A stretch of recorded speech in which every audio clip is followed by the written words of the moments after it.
सिद्धार्थ कभी किसी के लिए इंतजार नहीं किया करता था। ऑब्वियसली लोग उसका इंतजार करते थे, मगर आज ना जाने उसके मन में क्या चल रहा था कि वो बिल्कुल पेशेंस के साथ सोनल के रेडी होकर आने का वेट कर रहा था। ये एक बड़ा सा हॉल था जिसमें बेहद खूबसूरत पर्दों की मदद से पार्टीशन किया गया था। सिद्धार्थ वहीं पड़े एक सोफे पर बैठ गया। टाइम काटने के लिए उसने एक फैशन मैगजीन उठा ली और उसके पन्ने उलट पलट कर देखने लगा। उस हॉल में और भी कुछ लोग बैठे हुए थे, मगर सबके आकर्षण का केंद्र तो सिर्फ सिद्धार्थ ही था। कुछ देर बाद स्टाइलिस्ट तेजी से बाहर आती हुई बोली, सर, हमने मैडम को रेडी कर दिया है। कहते हुए उसने सिद्धार्थ के सामने लगे पर्दे को खींच दिया। एक पल को तो सिद्धार्थ सोनल को पहचान भी नहीं पाया। सोनल की तो जैसे उन लोगों ने काया पलट कर दी थी। सिद्धार्थ को पता भी नहीं चला कब उसके हाथ से मैगजीन छूट कर नीचे गिर गई। सिर से लेकर पांव तक सोनल इतनी परफेक्ट नजर आ रही थी कि सिद्धार्थ उस पर से अपनी नजरें हटाना तक भूल गया था। सोनल ने एक लंबा सा फिश टेल गाउन पहन रखा था, जो उसके कर्व्स को और भी खूबसूरती से उभार कर सामने ला रहा था। उसके चेहरे पर सबसे लेटेस्ट और ट्रेंडी मेकअप यूज किया गया था, जो बेहद लाइट था। इस मेकअप ने सोनल की खूबसूरती को और बढ़ाने का काम किया था। सोनल के लंबे काले बाल इस वक्त एक हाई बन की शेप में उसके सिर पर किसी फूलों के गुच्छे की तरह सजे हुए थे, जिसमें से निकलकर एक पतली सी लट उसके गालों को चूम रही थी। सिद्धार्थ चाहकर भी उस पर से अपनी नजरें हटा नहीं पा रहा था। सिद्धार्थ के ऐसे लगातार देखने से सोनल नर्वस हो रही थी। उसने अपनी पूरी जिंदगी में कभी ऐसे कपड़े नहीं पहने थे, ना ही कभी इतना मेकअप या स्टाइलिंग की थी। उसे बहुत ही अनकंफर्टेबल फील हो रहा था। सो बार बार वो अपनी ड्रेस के फैब्रिक को खींचकर खुद को कवर करने की कोशिश कर रही थी। ये देखकर सिद्धार्थ के चेहरे पर एक स्माइल आ गई। आई होप आपको हमारा काम पसंद आया होगा सर। स्टाइलिस्ट ने बड़ी उम्मीद के साथ सिद्धार्थ को देखा, जो अब तक सबसे बेखबर सोनल को ही देखे जा रहा था। स्टाइलिस्ट की आवाज सुनते ही जैसे उसे होश आया और वो अपनी एम्बैरेसमेंट छिपाने के लिए खांसने लगा। हाँ, हाँ, वेल डन। सिद्धार्थ ने अपना गला साफ करते हुए कहा। उसे तो अब तक यकीन नहीं हो रहा था कि उसके सामने सोनल खड़ी है। हालांकि सोनल बिना किसी तामझाम के सिंपल लुक में भी सिद्धार्थ को खूबसूरत ही लगती थी, मगर वो इतनी खूबसूरत भी लग सकती है, ये उसने कभी नहीं सोचा था। जब सिद्धार्थ ने उसकी बड़ी बड़ी और गहरी आंखों में पहली बार झांका था, तो वो उनमें जैसे खो गया था।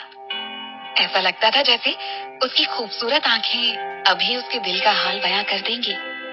अब तक तो उसने उसे सिंपल ड्रेस में बिना मेकअप के देखा था, मगर आज वो उसके सामने बिल्कुल परफेक्ट ड्रेसा और मेकअप के साथ खड़ी हुई थी।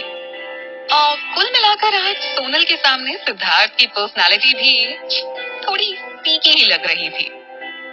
उसे अब तक अपनी तरफ देखता पाकर सोनल ने अपनी ड्रेस का एक छोर पकड़कर उसे नीचे की तरफ खींचते हुए नर्वसनेस के साथ पूछा,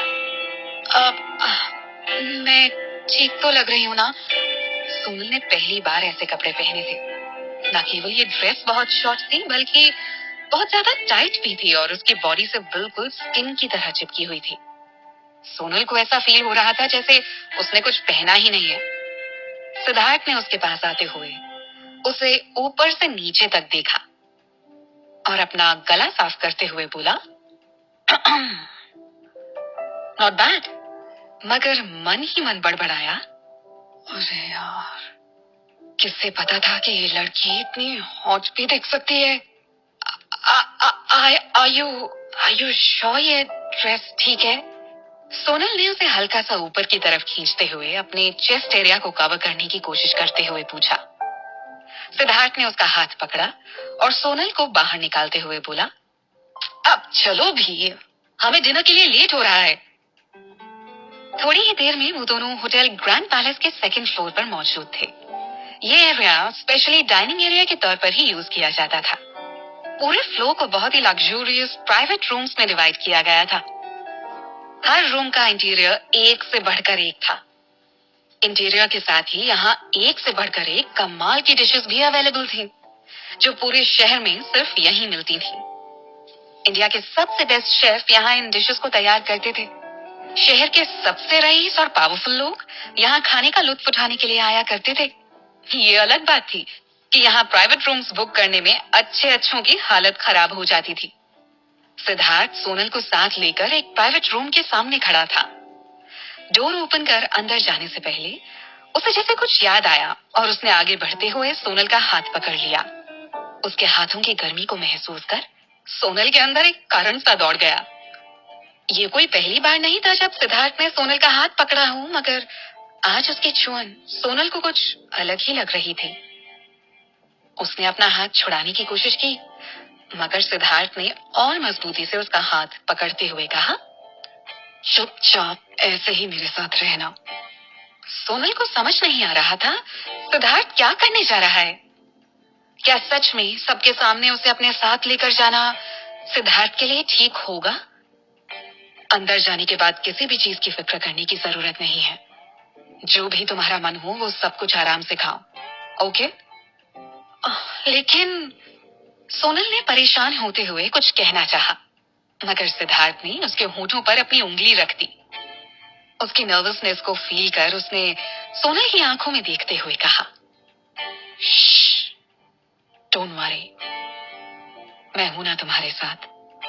सोनल उसकी आंखों में देखते ही जैसे अपनी सारी घबराहट भूल गई। उसने हल्का सा स्माइल करते हुए हाँ में सिर हिला दिया।